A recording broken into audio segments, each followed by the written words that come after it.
On a un cas qui a été recueilli notamment par Scott Rogo, qui nous vient des années 60 aux États-Unis, où un jeune part un petit peu à l'aventure, hein, et il va s'arrêter dans un motel pour y passer la nuit. Le soir même, il va recevoir un appel sur le téléphone qui est dans sa chambre. Il est très étonné, mais il va décrocher. Au bout de la ligne, son père, qui va lui dire des mots assez bizarres, qui va lui dire, alors lui, il s'étonne déjà de savoir comment que son père a pu connaître le numéro de téléphone, mais il va lui dire quelques mots bizarres, comme par exemple, appelle ta mère, il faut que tu te dépêches pour appeler ta mère, c'est urgent. Lui, il ne comprend pas, parce que le premier réflexe qu'il a, c'est de dire, t'es à côté de ma mère, donc pourquoi tu veux que j'appelle ma mère? Passe-la moi, simplement.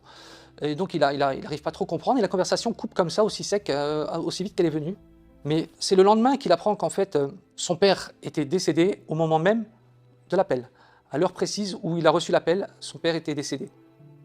Et la chose la plus étonnante encore dans cette expérience-là, c'est qu'il apprend juste après que le téléphone était complètement hors d'usage. C'était un téléphone juste d'illustration, de décoration pour la chambre, mais qui était complètement dépassé et hors d'usage, même pas branché.